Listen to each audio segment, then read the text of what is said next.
దొరికాడు. ఎందుకంటే మొహం తిప్పుకుని వెళ్ళిపోతున్నాడు కదా. తండ్రి దగ్గరికి పరిగెత్తుకుంటూ వెళ్ళి పట్టింది చెయ్య. నాన్నగారు మీరు చేస్తున్న పని బాగోలేదు, త్రిమూర్తులు లేని యజ్ఞం ఏమిటి మీకు, అసలు వాళ్ళు ఎలా వచ్చారు అని భృగువు దగ్గరికి వెళ్ళి అడిగింది గట్టిగా. అడిగితే నందికి కూడా చాలా బాధగా ఉంది. నంది ఏం చేశాడు, భృగువు దగ్గరికి వెళ్ళి స్వామి మీరు కానీ యజ్ఞం చేయించారంటే మీరు మరి ఉండడని చెప్పి ఇచ్చాడు వారిని. భృగు మహర్షి నువ్వెలా చేయిస్తున్నావు యజ్ఞం, యజ్ఞం చేయించడానికి యజ్ఞం మీద ఆ పీఠం మీద కూర్చుందుకి మీకు అర్హత లేదు, కూర్చోకండి. ఈ రకంగా ఇక్కడ అన్ని చరిత్రలు జరుగుతూ ఉండగా ఈలోగా అక్కడి నుంచి వీళ్ళంతమంది రావగానే ఈమె యజ్ఞం మొదలు పట్టింది. అగ్నిహోత్రానికి అన్నీ పెట్టారు. వీడికి చాలా కోపం వచ్చి నాన్నగారు అయితే మీరు నా మాట వినరా, ఈశ్వరుడికి మీరు ఆహ్వానం పంపరా అంటే అసలు ఈశ్వరుడు వద్దని నేను అనుకుంటున్నప్పుడు నేను ఆహ్వానం ఎలా పంపిస్తాను అని అన్నాడు. అంతే వీడు ఇంకా అవమానం తట్టుకోలేక ఏం చేసింది, వెంటనే అక్కడ తనలోంచి తను అగ్నిని రాచిపోయింది.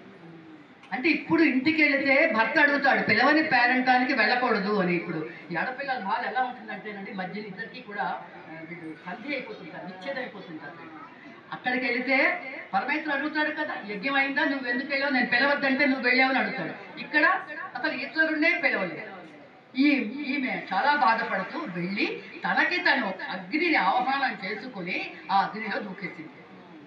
దూకగానే ఒక్క మారు జ్వాల వచ్చేసింది. ఆవిడంతటా ఆవిడ చేసుకున్నాక వచ్చి ఈ యజ్ఞం అంతా నాశనం అయిపోగాక అని అంటూ ఆ అగ్నిలో పడిపోయింది. ఇంకా దేవతలందరూ కూడా చాలా బాధపడి అందరూ కూడా వచ్చి అయ్యయ్యో ఇదేమిటి యజ్ఞ మండపం అంతా ఇలాగ అయిపోయిందని దక్షుడు అంటే దేవతలంతమంది కూడా వచ్చారు. అంతమంది కలిపి ఉన్నారు. శ్రీ మహావిష్ణువు కూడా అమ్మ అమ్మ నువ్వు అలా వెళ్ళకని చెప్పి పలికి సోదరి కదా, సోదరి కదా ఆమె మహాలక్ష్మి అంటే ఎవరవుతుంది, తినికి సోదరి అవుతుంది, అక్క చెల్లెలు అవుతుంది. వరసకి అన్నయ్య అని పిలుస్తూ ఉంటుంది. ఎప్పుడు వరదరాజుని వరద రికట్టమని చెప్పినప్పుడు కంచికామకోటలో ఆవిడ అన్నయ్య అని అంటే నువ్వు నాకు దగ్గరగా ఉండాలని అంటే నేను వరదని అడకట్టడానికి వచ్చి వరదరాజుగా నిలబడతాను చెల్లి అని చెప్పిన పీఠం అమ్మ ఇది. అదొకటి వస్తుంది మనకు ముందు.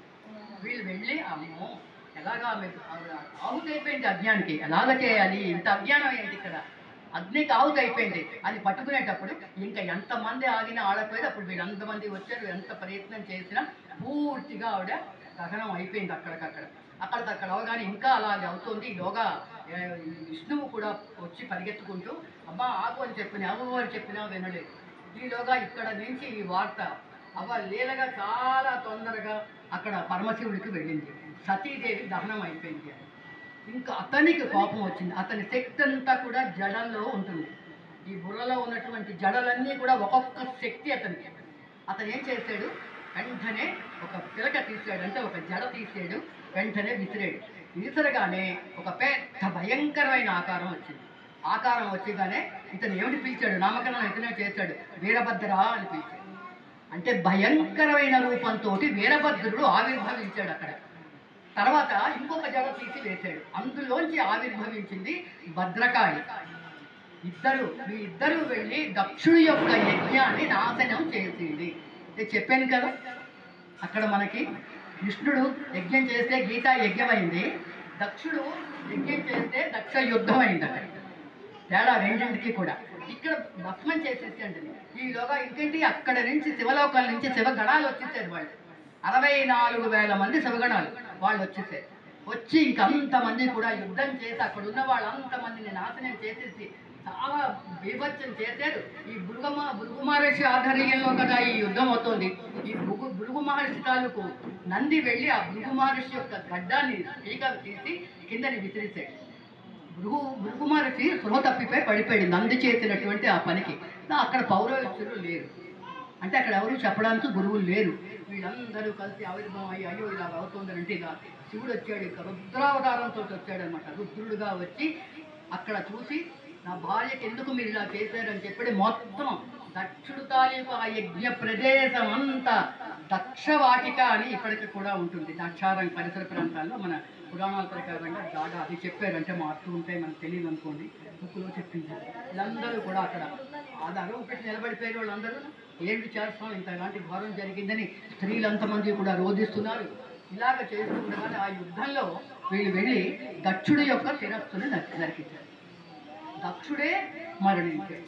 అందరూ కూడా ఈ శివగణాలు, వీరభద్రుడు, కాళీ వీళ్ళంతమంది కూడా ఇలా ఇంకా ఎక్కడెక్కడ ఉన్నారో వాళ్ళందరినీ కూడా వీళ్ళు ధ్వంసం చేసేస్తున్నారు.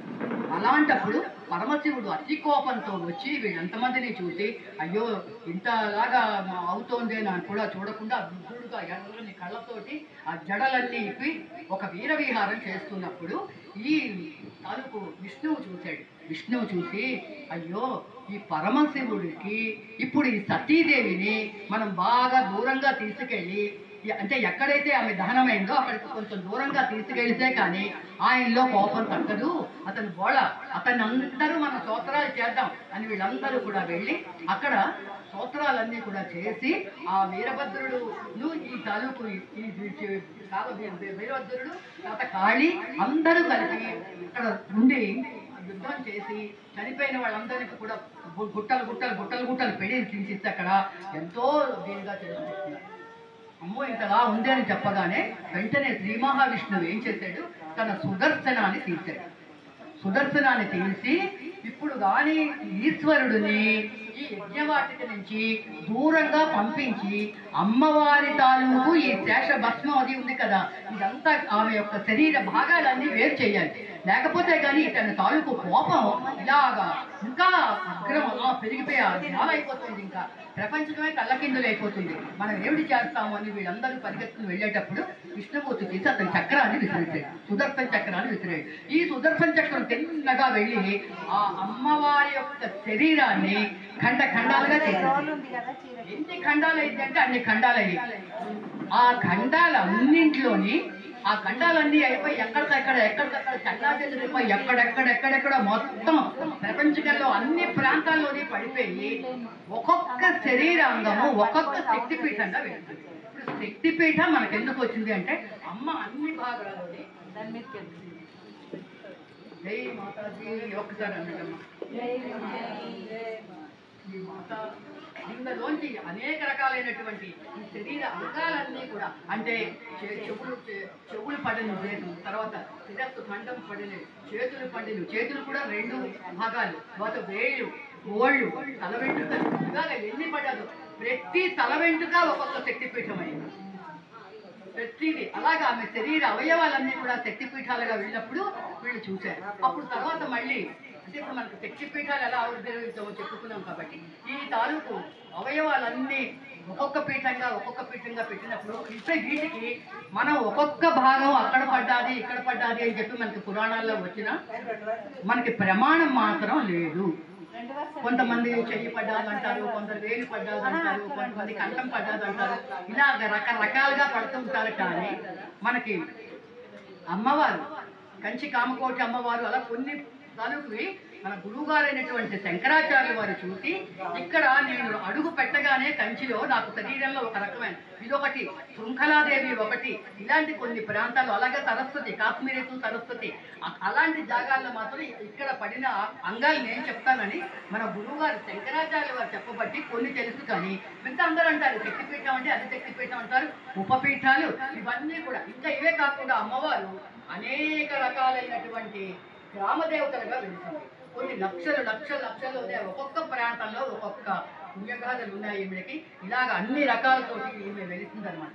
వెలిసిన తర్వాత ఇప్పుడు దక్షుడు మళ్ళీ మరణించడం, మళ్ళీ పరమశివుడు శాంతించి మళ్ళీ యజ్ఞం చేయించి దగ్గరుండి యజ్ఞం చేయించి ఆ దక్షుడికి మేకతాలకు తల తీసుకొచ్చి ఆ మేకతలని ప్రతిష్ఠ చేసి అక్కడ దక్ష యజ్ఞాన్ని పూర్తి చేసి మొత్తం మీద వెళ్ళారు. కానీ అప్పటి నుంచి కూడా పరమశివుడు తపస్సులోనే పూర్తిగా ఉన్నాడు. కానీ ఎప్పుడు కూడా మళ్ళీ అతను కైలాసం వదిలిపెట్టి బయటకి రాలేదు. అంత అంటే అమ్మవారి ఇక్కడ దక్షుడుగా ఇక్కడ దక్షుడు తాలూకు యజ్ఞవాటికలో ఆమె శరీరాన్ని వదిలిపెట్టేసినా కూడా చాలా రోజులు వాళ్ళకి మళ్ళీ కలవక లేదు. స్వామి ఎప్పుడు కూడా తపస్సు చేసుకుంటూనే ఉంటాడు. ఇలాంటి పద్ధతుల్లో వీళ్ళెంతమంది దేవతలు మళ్ళీ వెళ్ళి వాళ్ళకి సంతానం పుట్టాలి. ఆ తారకాసురుడు అనేటువంటి రాక్షసుడు మహా చేస్తున్నాడు. శివుడికి పార్వతికి పుట్టిన పిల్లడి ద్వారానే సంతానం ఉంది, అందుకని మీరు సంతానాన్ని కలాలి అని వీళ్ళందరూ వేడుకున్నప్పుడు అప్పుడు మళ్ళీ కుమారస్వామి జననం అవన్నీ కూడా మనకి వాటిలోని వస్తుంది. ఈ రకంగా మనకి శక్తిపీఠాలు వచ్చాయి. అయితే ఇంకాలో శాంకరీదేవిగా పుట్టింది ఈమె.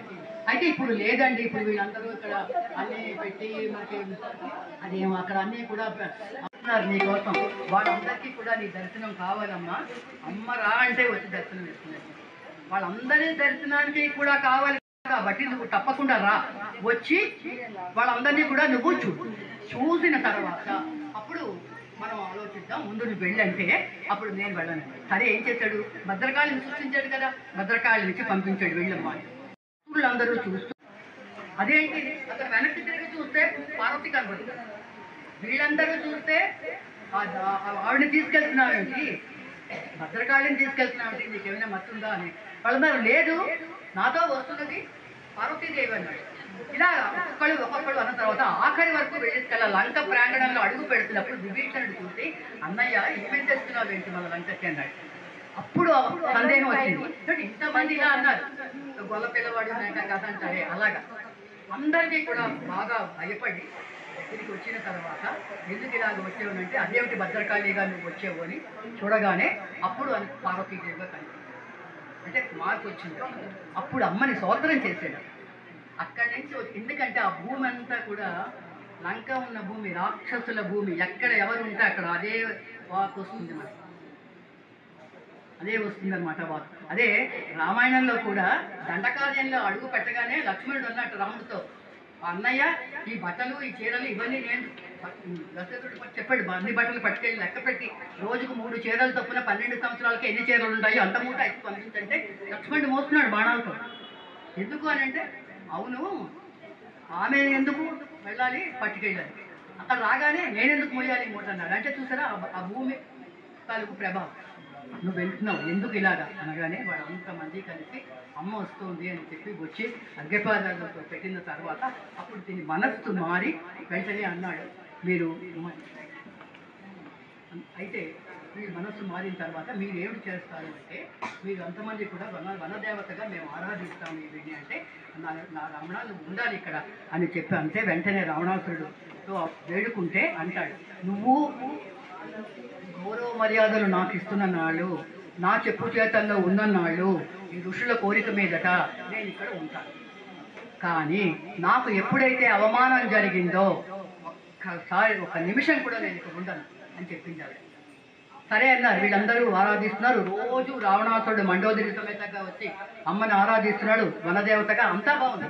ఎప్పుడైతే సీతమ్మవారిని తెచ్చాడో అప్పుడు ఈమె చెప్పింది, ఆమె నా అంశ, ఇక్కడ ఉండడానికి వీల్లేదు, నేను వెళ్ళిపోతున్నాను అని కాలు పెట్టింది. వెళ్ళిపో అన్నాడు. వెళ్ళిపో అన్నాడు. అయ్యో అమ్మ ఎందుకు వెళ్తున్నావు అని అడగలే, వెళ్ళిపో అన్నాడు. సరే అని వెళ్తుంటే ఋషులందరూ వచ్చి అమ్మ వెళ్ళకు వెళ్ళకు వెళ్ళకు అని అలా ఒకటి స్టెప్స్ చేసుకుంటూ వెళితే 108 మాటలు ఆగిందండి ఆమె లంక వెళ్ళి అక్కడ దాటే వరకు. ఈ 108 ఉపపీఠాలుగా వెళితే ఆ రకంగా లంకాయం శాంకరీదేవిగా వెళుతున్న ఆమె నేను ఉంటాను అని తెలియగా మళ్ళీ కైలాసానికి పరమశివుడి దగ్గరికి వెళ్ళిపోయింది.